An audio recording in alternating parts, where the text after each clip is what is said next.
C. Joseph Vijay எனும் நான்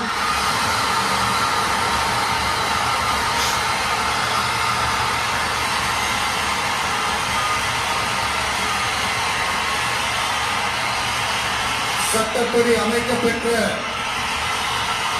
இந்திய அரசியல் அமைப்பின்பால்